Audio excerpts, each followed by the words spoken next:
Hey, are you looking for your first internship or job, or maybe the next step in your career? This is Launch Career Strategies, the podcast that explores all things career for 20-somethings. I'm Karen Elders, an executive recruiter turned career coach, and I'll be your host. Let's get started.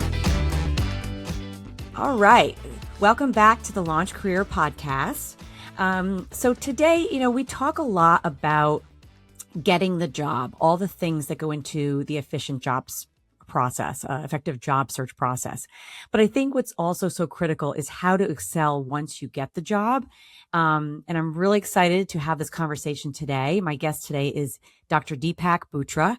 He is a Sandler and ICF-certified coach, best-selling author, and entrepreneur with over 30 years of experience helping professionals not just land jobs, but actually grow and succeed in them. He's coached more than 1,500 people from first-gen grads to Fortune 100 hires and is the founder of RISEUP Career Studio, where he focuses on what happens after you get that offer and how to build momentum and grow as a real career and not just a job. I think one thing that's so interesting about your background is that you started and still do sales coaching and working with people on their performance and teams on their performance and mindset. But now you've expanded that into helping professionals more broadly beyond the sales professional navigate their careers and grow. And I think there's got to be so much overlap with the sales mindset in all of that. So I'm really excited to dive into these insights in a way that looks at young professionals and how they can take control of their careers. So Dr. Bhootra, welcome to the show. Karen, thank you for that. And what a magnanimous introduction. And now I have to come on with the Superman cape and be ready to fly for you. Well, ma'am, gravity defies me ever since I was born. I was born a big boy. But I really love that intro. I think it covers a lot. And you're right. My first love was sales. I have supported salespeople for, I would say, majority of my life. And sales is one of those functions which I believe feeds into how I approach coaching. So I'm more of a mentoring guy that actually helps you get to specifics. So that's typically my background, where I come from. But I'm looking forward to this conversation. I love to have this chat talk, give my perspective on what's happening in the world out there and why 21, 28-year-olds listening need to really lead forward and dig into what's going to happen now. Great. Okay, so let's jump right into it. So one of the things that you've written a lot of books that kind of touch on this point, but also especially for young people, why do you say that, getting that job offer is definitely not the finish line? It's going to feel like one after a long, sometimes very long job search process, but why do you say that's really just the starting point? Ken, let's just see what's happening with ourselves here, right? We spend like 4 years in high school and everyone keeps talking about what you're going to do after high school. And everyone says, oh, I'm going to go to college so I can get a job. People tell me, what about entrepreneurs? They don't talk like that. Yeah, but there may be 10% of the population, Ken. The rest of us, humble people, will most likely look forward to a job. And now comes the fun part. We are so invested in the process to find a job. And if you look at where most of the money goes into colleges, preparing you for this job. And then the job hunt, you have massive infrastructure, Indeed.com, Monster.com, everyone's trying to tell you, here's a job, apply for the job. And what happens is you get this amazing relief. What you don't realize is that you've actually only reached base camp of Mount Everest. The climb is still another 6 kilometers up, or 4.5 miles or whatever to the top. And that is the biggest thing that I keep telling people, is that when you're getting hired, what you are happy and celebrating is that someone has recognized your potential.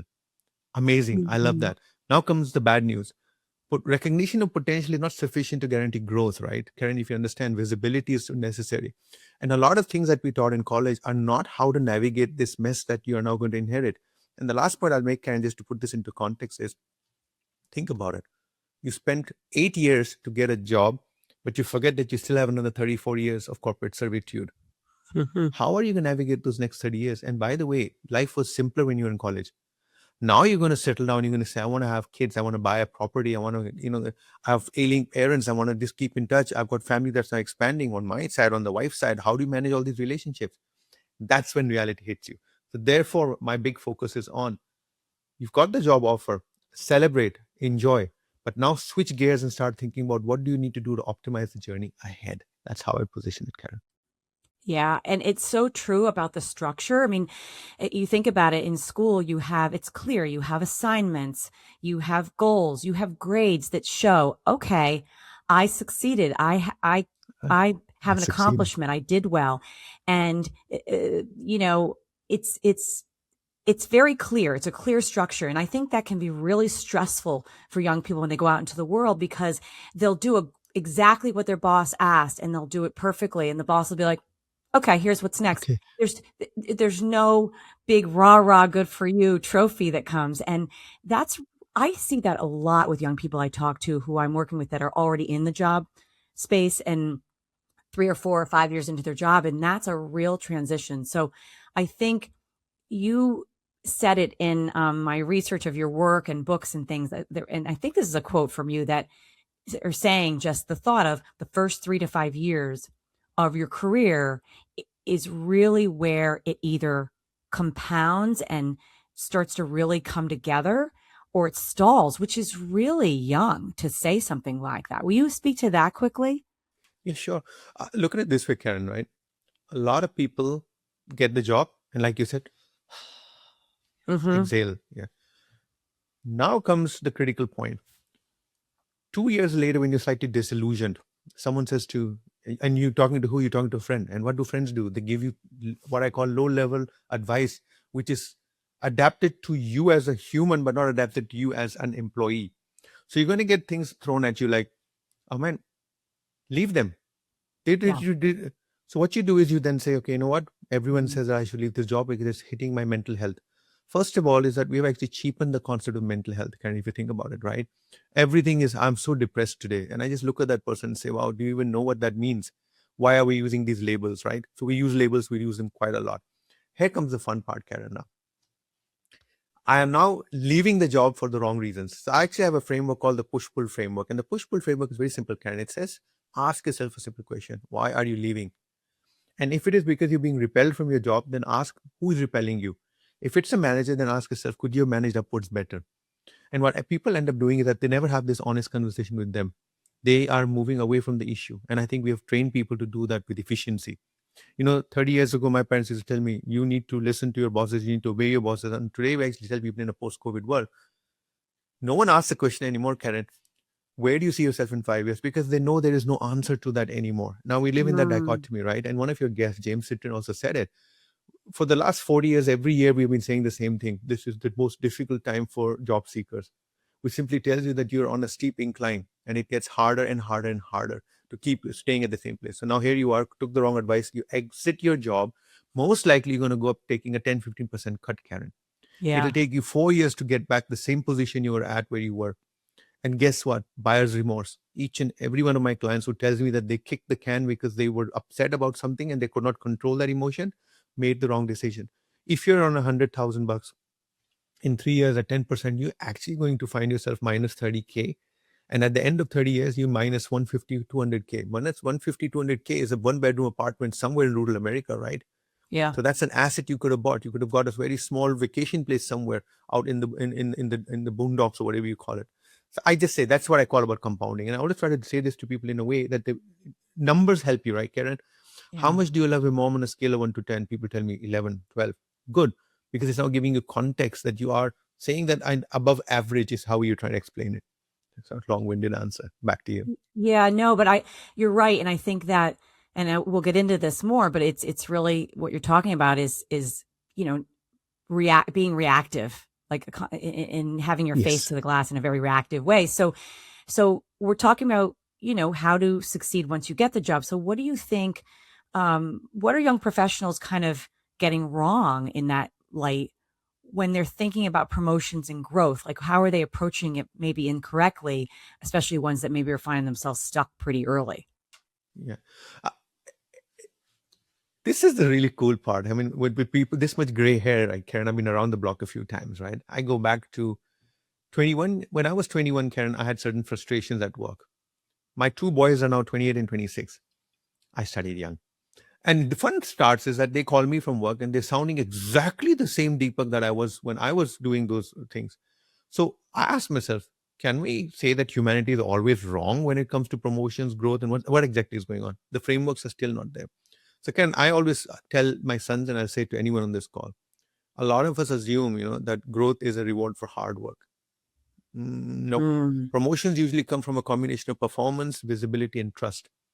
And you got to earn trust. And here's the catch.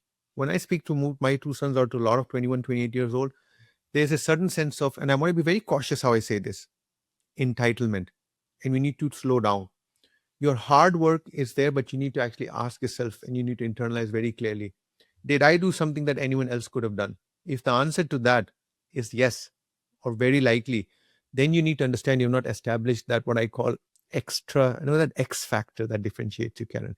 And I think right. that's very, very important, extremely important. So for me, uh, does your boss trust your judgment?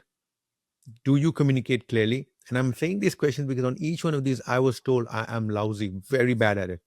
I used to write these horrendously long emails. And if you're getting feedback that people are complaining about the size of your emails, don't say that they are the ones that are at fault. Go back and ask yourself, how can you improve your style of writing that makes an impact? It's always about impact. And if you're not making that impact, you're not going to get promoted. It's very simple. And I'm not Yeah. going to get into visibility because that's another cup of tea, right? A lot of people do the hard work and even do the smart work. But it's like having a product, but not doing the commercialization model around it, right? So that it moves in the market. How is that going to work if you're not going to do that? Yeah. I think that that word impact is a word it really resonates with me because Yeah. I think that this theme that you're talking about really relates also to even an undergrad listening right now or at any age. You've got to show your impact on your resume. Let's say you could have worked in an ice cream shop, but let's talk about how many people you were serving every day, how you got, you gained responsibility for the cash register by the end of the year. You showed responsibility, you got to lock up, whatever it is. Take that into any job and show, and you're a salesperson, so you understand this. And I was a salesperson. So numbers are key. They add Yeah. credibility to your resume. They give you, even if it's again, the number of customers, you can figure out what it is if you're not sure, but showing impact. So I think if you're thinking about a promotion, you've got to be able to show your boss. Don't expect your boss to come to you and be like, "Oh, look what you've accomplished this year. Here it is."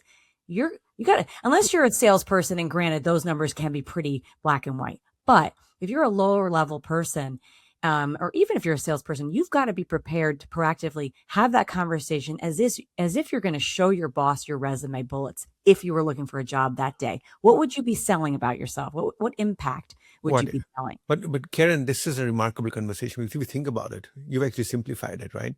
And I always, people tell me, how do I know I'm growing? Check your resume every quarter. Yeah. If your resume is not showing growth and if the bullets are not showing outcomes, then you're not making progress. Because your resume is, to me, a weighing machine is the most honest piece of equipment on the planet, right? I Yeah. can stand up there and say that, oh, this shirt makes me look good, Karen. Oh, you know what? The slim fit is, when you get onto a machine, it tells you the truth. And for me, a resume is one of the litmus tests. If your resume is static, is not showing growth, then you can try to do as much as you want. And in a world of chat GPT, Karen, you have another problem.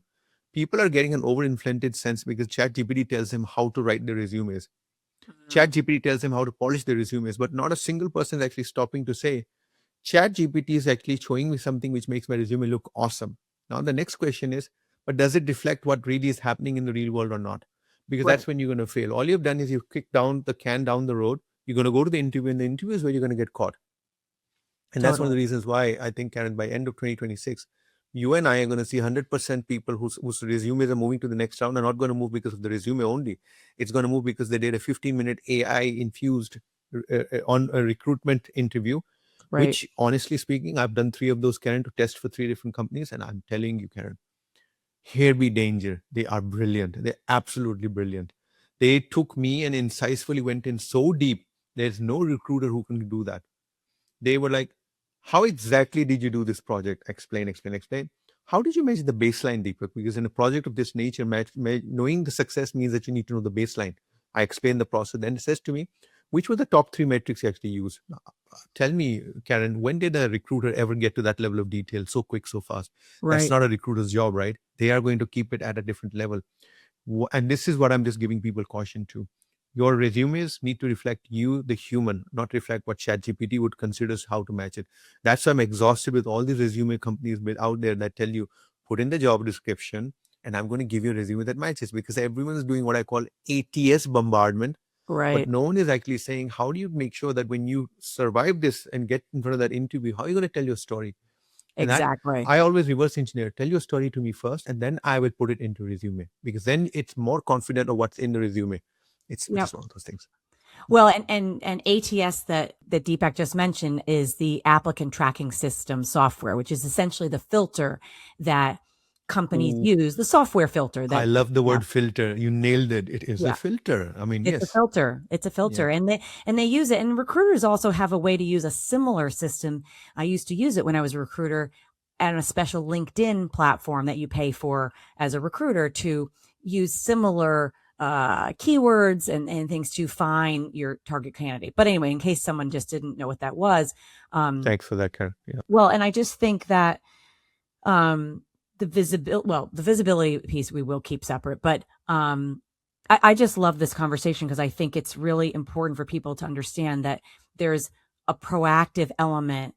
So it's actually interesting talking about the accountability and no one else is going to do your career for you. It's funny. I have this book that was actually written by the former CEO of Barstool Sports, who is now the CEO of Food 52, Erica Ayers Badon, and I actually have the book on my desk. I will link it in the show notes, but shout out to Erica's book. But I think I just love the title of it. Nobody cares about your career. Why failure is good. The great ones play hurt and other hard truths. So I'm just saying it to drive home the point of, you really have to own this. No one is going to do it for you. So as far as, I know you believe in systems, and so talk about this post-offer growth system. Can you break it down in kind of a simple way so people can understand and maybe adapt it into their lives? It is so simple that it'll make you cry. I would highly recommend anyone listening in right now, just get a pen and paper and just write this down, because this framework, I would argue, has been the foundation for my 1,500 people number that you quoted earlier, Karen, right? I would realize one thing in life, Karen. I have 4 degrees from 4 continents. I have the capability to make your life miserable, right? By complicating it. And you and I know, Karen, writing a 10,000 word essay is far easier than writing a 500 word essay on the same topic and the same concept, because it requires you to distill whatever it is that you know. Right. I always tell people, distill it down to 4 things. Very simple, Karen. First, your performance. Do your job. Build a reputation for consistency. Follow through. That's important. In sales, we have this joke, Karen. Get to a customer's meeting 5 minutes before every time without fail. Mhm. It is something so simple to do. It has massive trust. It has massive buildup and massive referrals. It's something so simple. So I say, write it down. So the first thing is the P, performance, right? Do your job well. If your basics are weak, nothing will matter. You can do whatever you want. So I call performance as the fundamental. This is like saying, hey, Deepak, if I do this, everything works, right? But then you skip the most basic of it, then nothing else works, right, Karen? You Right. cannot do that, but people forget So that. true. So the next thing is visibility. And Karen, I've always said this to people. If your work is not seen or understood, it's one of those things. Oh my God, Deepak, did you know 10 trees fell last night in the neighborhood? I'm like, I didn't hear anything. So according to me, nothing happened. That's just how human beings are. You are working your backside off because you think that's what you're doing. And I always tell people, your manager and key stakeholders should know what you're contributing. What problems are you solving? And you see that word contribution, problems being solved, that's impact. Mhm. And you just discussed it, Karen. And we said impact is measurable, right, Karen? If I need to lose 40 pounds, and if I want to show impact of my work that I've done, then just simply show the metrics and you'll realize, oh, wow, he actually lost 35 or 32 against that goal over, let's say, 9 months. That's great. So then I would move from performance, we got visibility, then I'd move to value. Value is where you start saying, I have to do A, B, C. Did you do A, B, C, maybe a little bit of D? Mhm. Or A plus B plus C is not just ABC anymore, it's actually ABC squared. That's very important. And to me, I've realized one thing. The value you add is appreciated by a team the most, because that value that permeates across them also. So whatever value we add, try to make sure that it's not just about your positioning. It's also about how does the team uplift itself. to do that. Now we get the last one, which is positioning. And I've always said to me this very simple. This means that you need to build the right habits. Now in sales, Karen, if you need to do 10 cold call dials in the morning, you got to do it. And that's exactly what positioning is all about. What are the right habits? In the James Citrin interview, you and James were talking about networking. Maybe it was with him or someone else. And you were both kind of figuring out, why does this word networking sound so sleazy? And I'll tell you why. Because networking is what's in it for me. It never talks about what's in it for both of us. Right. So I've always said to people, if you want to position yourself for greatness, articulate yourself, talk to relationships, build credibility. The way you build credibility is that, hey, James, I see that you went for that Excel course. I would love to know, what did you learn there? Because I also know Excel very well, and maybe I can add some value in your life. It works both ways, right? So this is how I would put it. So for me, if anyone's listening, is first focus on your performance, get the basics right, push to visibility, Karen. Then, Karen, move to what I call showing value, and then ultimately positioning yourself in the larger ecosystem. If there's a real rule of thumb I can give people in terms of positioning, Karen, just think of it this way. I've lost my job at least twice. Well, not at least twice. I've lost my job twice, right? There's no such, it's binary, isn't it? And both times I landed on my feet within 3 weeks. Why? Because of that network. The network executed outside once, the network executed inside once. But Karen, despite the outcome being positive, I can tell you right now, I would not wish my worst enemy to be sitting at home without a job. It is so disempowering. And if you're not emotionally strong, or you're not able to, and to be honest with you, most of us act like psychopaths, but we're actually not psychopaths. We're actually decent people. It's just that we've adapted behaviors. We've adopted a certain style at work, right? My wife tells me, the man I married is not the man I live with today. You've dramatically changed. Your attitude, sometimes the way you talk to people, just doesn't tell me that this is the Deepak I married. And that, Karen, is something we need to think about, right? Time does that to you. The corporate world is designed for people, and if you've survived 30 years and you become a senior exec, I guarantee you've suffered emotional and psychological harm. You have. So you need to find that right balance. And to me, that's one of the reasons why I left, because ultimately I realized the corporate rat race is not for me, for the simple reason that even if I win it, I am realizing I'm still a rat. It's a bit of a digression there, but performance, visibility, value, positioning, that's it. Get these 4 down, wash, rinse, repeat, and you will realize that it's a framework that cycles very well, works very well. It's such great advice. And I love the I can do that today kind of tactical advice, because I think everyone's sort of just hanging on, trying to always find not a secret magic formula, because there aren't any, but that's a pretty secret magic formula. I mean, in the sense that it works. And I, just thinking back, I thought of this, and I want to just remember to add it in, that I think a lot of the time young people are saying, well, how can I show impact? I mean, I'm 2 years out of college. I haven't really done anything. I'm just a cog in this wheel. I'm just doing my little Excel sheet every day or whatever I'm doing. But the other thing I think is important is for young people to know, even before they go, when they're interviewing, they should know this. What is that company doing? How are they making money? What will my department and then break it down to your role? What is that? What am I serving into? What is my function and my tasks that I do every day? How is that impacting the overall business? And you may feel like you're not, but you are hired. They're paying you money and investing in you because they feel there's a need for you to help them accomplish or problem solve. So know what that problem is that you're solving, know where you fit in it. And on your resume, you can not take credit for the big, multi-million-dollar deal that just closed or the ad campaign that ran, but you can word it in a way that shows that you contributed and that you were a contributor to that success. And, you have to be careful the way you word it, but certainly that is what people are looking for, So I think Karen, I need to add to that, Karen, because this is such a big nugget. And I always tell people tell me, Deepak, I'm exceptional at what I do. And I says, okay, let's talk about what you do. And they tell me, I pick up file A, I analyze this in it, I then generate report C, and then I give it to custodian D. I'm like, what does he do with it? Oh, he does some analysis on it. What analysis does he do on it? He's like, I don't know, but the report is used by senior execs. I said, oh, hold on. So you are actually adding value to the process by creating a foundational analysis on which someone then does more analysis that then goes for decision making. And he's like, yeah. I said, then why didn't you say it that way? Right. Because Right. people are so, as you said, Yeah.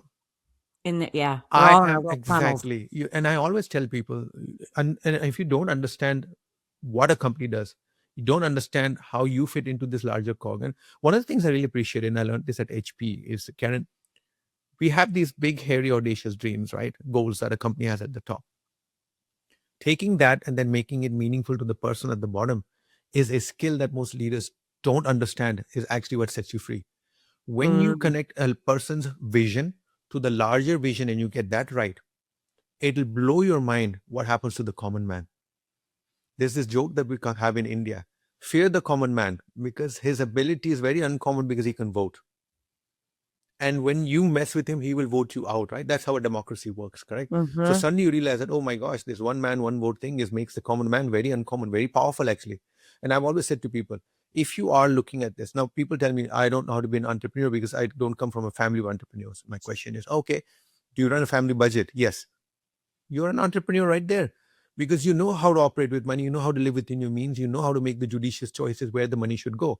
Now let's go back to work and ask yourself. Company says let's go on a trip. Did you understand what you could have done to maybe optimize? Most likely because companies take advantage of us, right? Let's say that people are not optimizing. They're going to figure out every way to go and make that extra. If the bar is open, then let's go get those 3 drinks because guess what? Let's hit these bastards. Sorry about the language, but you know what I mean, Karen, right? Yeah. So I'm a bit of a digression again, but impact is extremely important. And I'll tell you one thing, Karen, when you see it, how you made you, people tell me, oh, but I'm just a small cog in a big machine. Hold on. Do you understand what happens to big machines? Look back in your own life and look at your car, Karen, and all that happens is that you missed an interview, you missed $150K job because you had a flat tire. And why did you have a flat tire? Because you had a roof your neighbors built, and one of the nails just flew over, and no one actually picked it up with a magnet, and now you're paying the price. And that's the sensitivity that we live in this world today. Yeah. Small things is usually what leads to big failures. For want of a shoe, a war was lost. Those type of comments. Well, and so keeping it small, I mean, if someone listening, and you kind of just laid out some really clear, immediate steps someone can take, but if someone is listening and says, I want to take more control and shift my mindset like today, this week, what what's a small thing that you would say to someone to do? Do you have an example, like of something somebody could do kind of immediately? I can tell you right now, there are so many examples, but let me tell you, first of all, only choose one. Yeah. Just choose one. What people do is they make a list of 10 and then they get lost. Right. Choose one that is one motivates you and that's something that you really want to do, right? And that make it immediate and concrete. Remember smart as a rule, right? And I always tell people smart can also become very complicated, right? But you don't need a PhD to be smart about how you go about doing goals and stuff. I typically tell people to do it as follows. You choose one of these 3 questions. And I actually can tell you, you're going to laugh again when I tell you how easy this is, right? What am I known for right now? It will set you free. It'll set you free. Then the next question I typically ask people to ask themselves, what do I want to be known for next? And when you start looking at that lens, you're going to have a huge fun. Now comes the best part. I know what I'm known for right now. I know what I need to be known for next. And now ask yourself, what's missing in the middle? That is the third question, gap analysis. Yeah. And this is the first thing I tell people to do. And there's another trick that I can tell you right now, Karen, is that, if you want to get promoted, there's a certain aura you need to create around yourself. So people ask me, how the hell do I create this aura? I'm not a great speaker like you, Deepak. Look at you, you get onto stages. I'm like, guys, do you know that I am dyslexic, that I have a speech impediment that I work very hard on? And if you focus very carefully, you can actually hear a hissing sound. It used to be very bad to the point where that when I graduated from college, people used to still complain that they cannot understand me at times, Karen. How does someone with those attributes get into sales? Because we actually realize that I have the ability to overcome it. There are people in wheelchairs making a killing, right, Karen? So what I simply tell people is that, when you ask questions like that, a couple of things will happen. Boom, boom, boom, boom, boom. It's a very simple question, right? You will realize that your skills are missing. Now you can get purpose because now you know what skills to adapt to. You will then realize that, oh, wait, I'm not speaking to the right people because where I want to be requires me to be friends with that department because they have all these awesome roles coming out. Then the basic simple framework once again, and just to repeat, what am I known for right now? What do I want to be known for next? And then between the two, look for the gap analysis. That gap analysis you can categorize. skills. What skills are missing? What relationships are missing? Yeah. And then Yeah. then the magic starts when you do it that way. That's what one advice I'd give to people.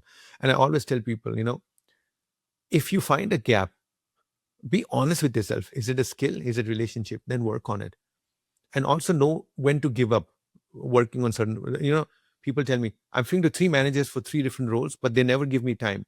Okay, ask for the evidence. Now move on to the next 3.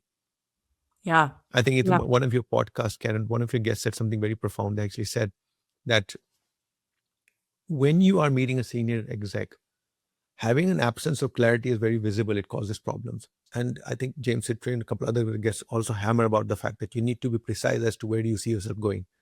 So if there's another idea I can give to people, actually, so just say, go sit down, pick up a little paper.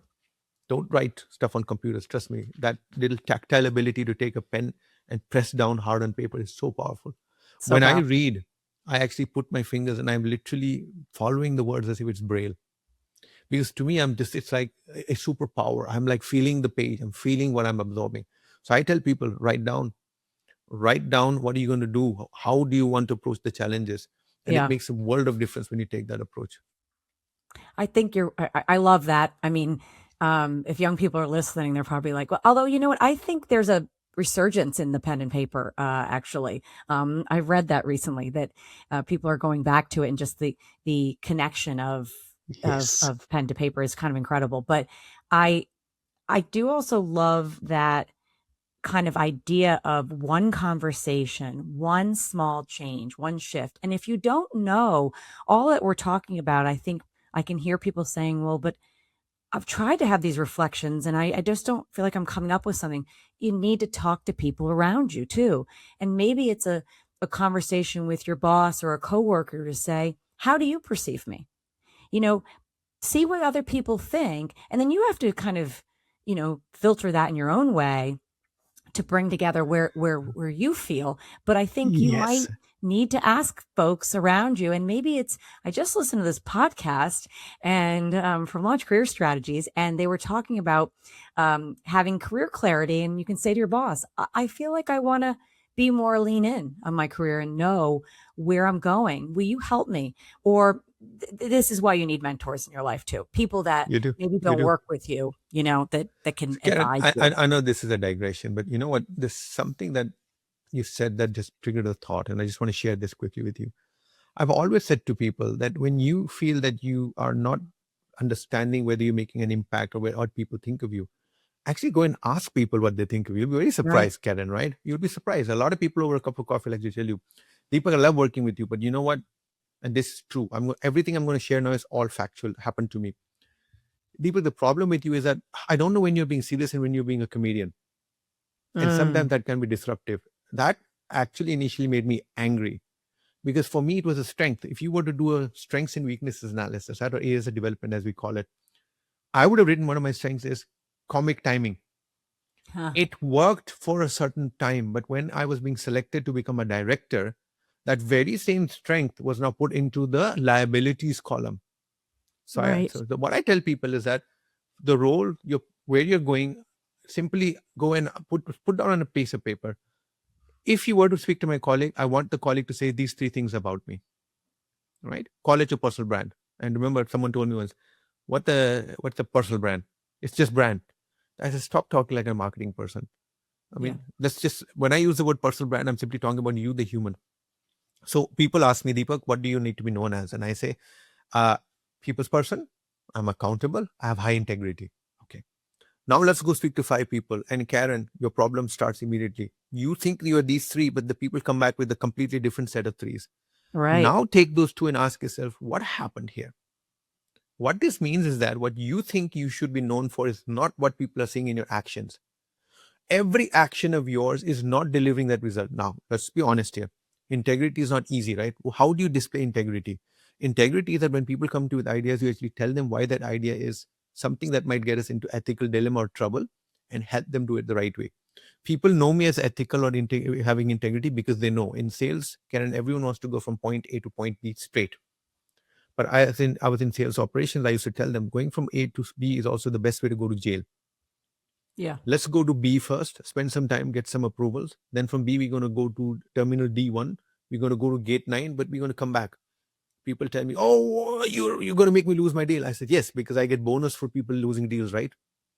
Then they Yeah. look at me like, no, guys, why are you doing this? So that one, we are confident that we have put all our ducks in a row, and so on, so on, so on. Yeah. So when I started doing that analysis, Karen, it blew my mind. I was so off the charts. Everything that I thought I was delivering to the world in terms of accountability, integrity, teamwork is not what people are thinking about me. And here's another thing that I always tell people, Karen, is when you look at those words, then try to figure out the delta again and that movement required.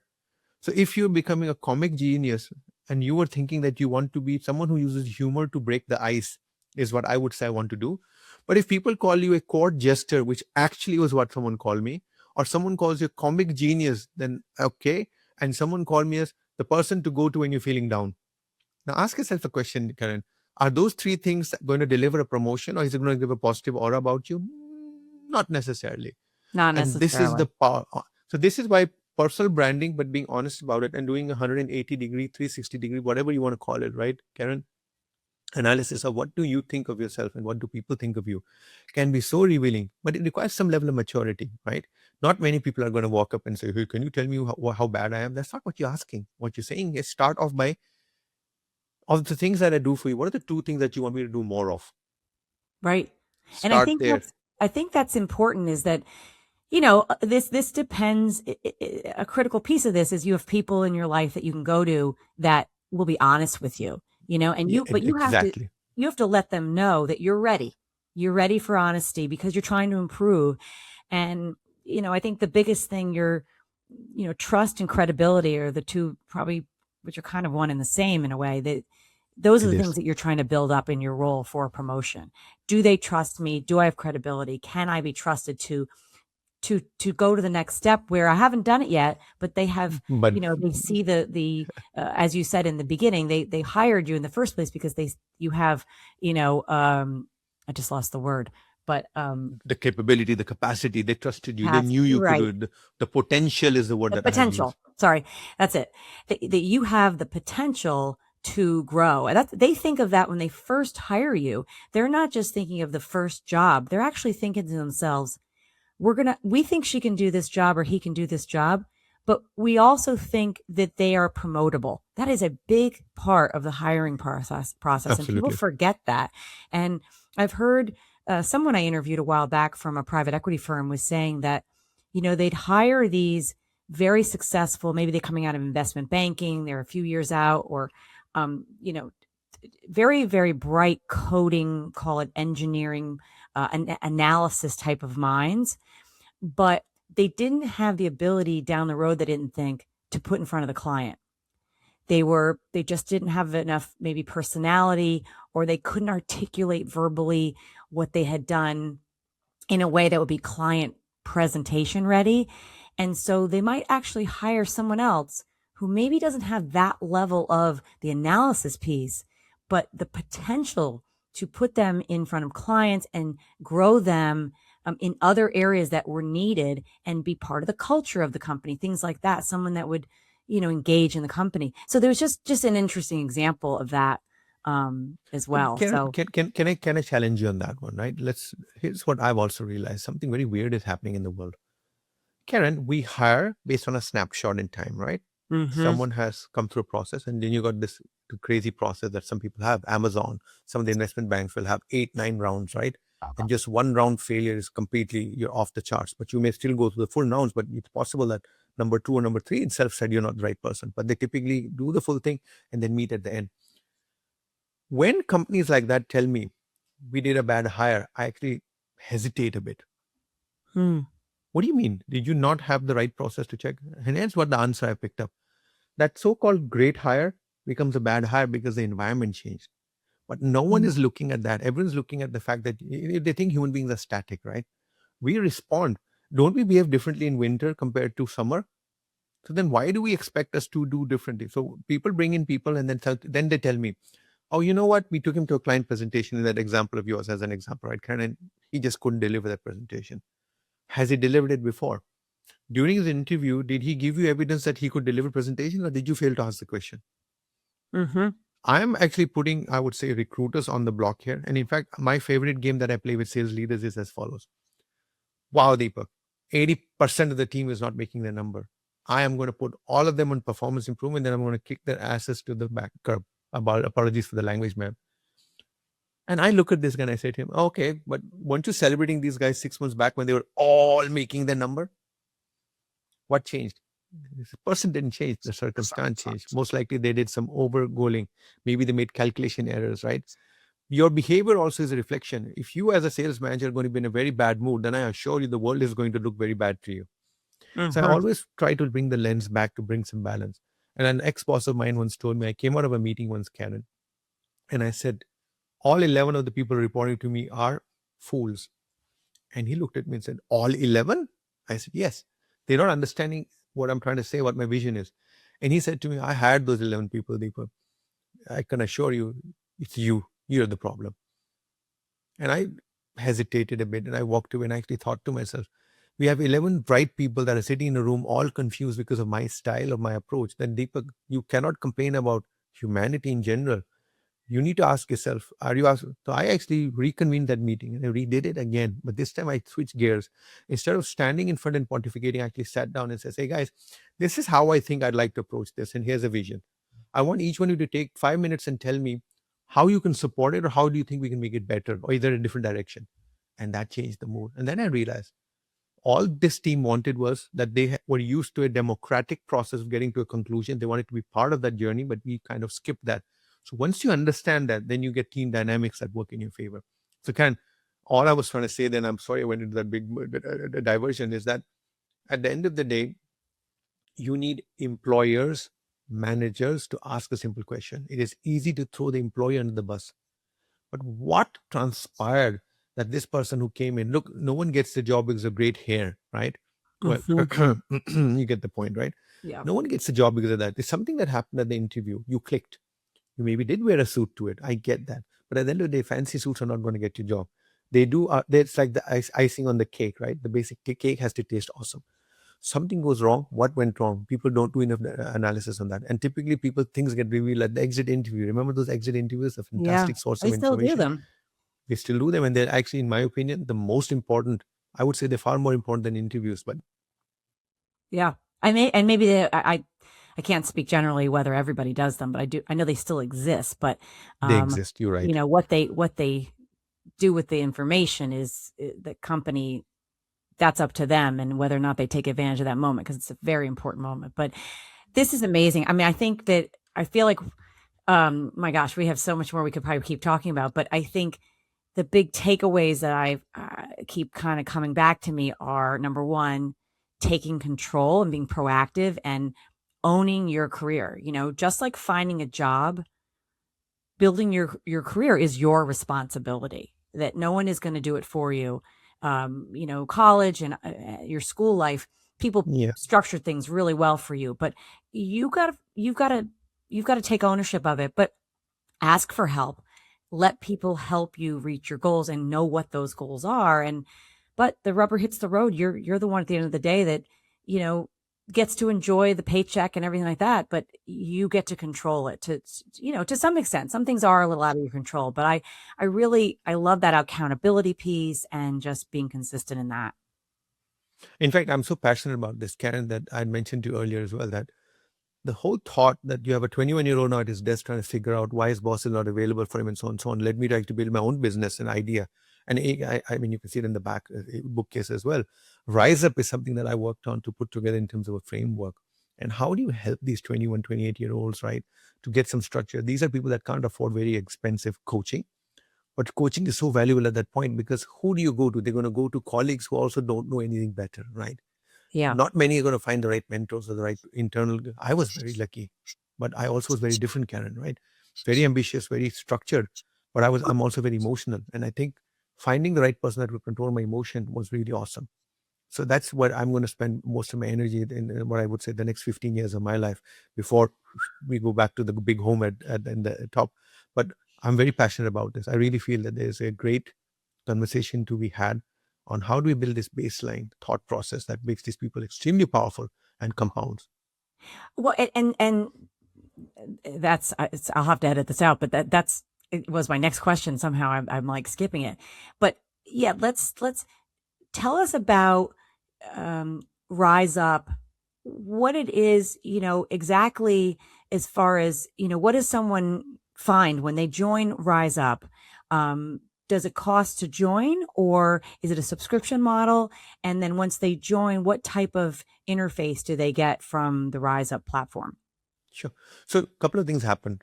When we got this idea, it was July last year. I was ruminating over March. In July, I formed a LLC to get this thing going. We started experimenting, and the first thing that I got was a lot of feedback from people that this has been tried before, doesn't work. These kids are like, they don't stick, they just flow. How are you going to do it? How are you going to do it? And the first thing I said was, what do you mean kids? These are 21-year-olds. They are in professions. When you say kids, once you label it like that, then of course you're going to look at a business model in an odd way. But at the same time, when we started the journey, Karen, we realized one thing. 21, 30, up to 35 years, people are actually very energetic. They like networking. They like building relationships. What is missing? We actually need groups, community.